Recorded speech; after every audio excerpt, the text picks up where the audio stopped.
Heisenberg, Schrödinger, and Ohm went out for a drive one sunny summer afternoon. Everything was going great when Heisenberg noticed flashing blue and red lights in his rearview mirror. Aww. Skice, he muttered as he pulled over to the side of the road.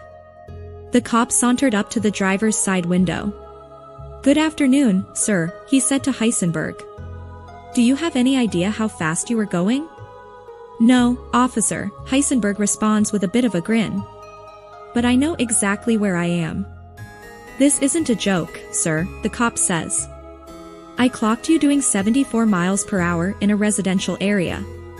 That's more than double the posted limit and qualifies as reckless driving, a second-degree misdemeanor that can get you 90 days in jail." 74 miles per hour, says Heisenberg. "That's just great. Now I'm lost." "Sir, based on the speeding and now your behavior, I suspect that you're driving under the influence. Have you and your friends been drinking this afternoon or maybe hanging out with that Hoffman fella down at Sandoz?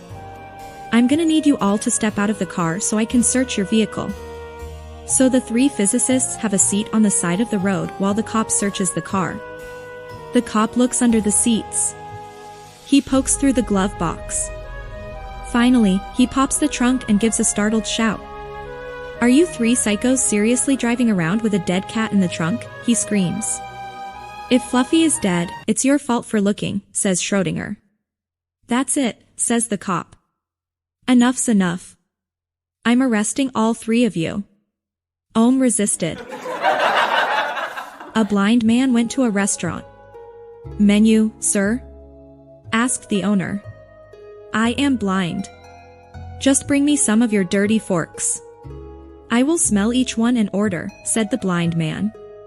The confused owner went to the kitchen to retrieve some dirty forks and returned to the blind man.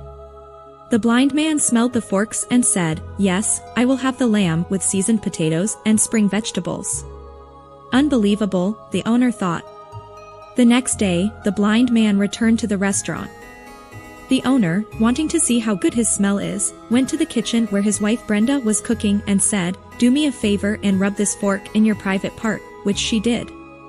The owner returned to the blind man and let him smell the fork. The blind man takes it, puts it to his nose, and says, "Oh. Interesting. I never knew Brenda worked here. We put a lot of effort into making you smile, so please subscribe to me for new jokes. Stay happy."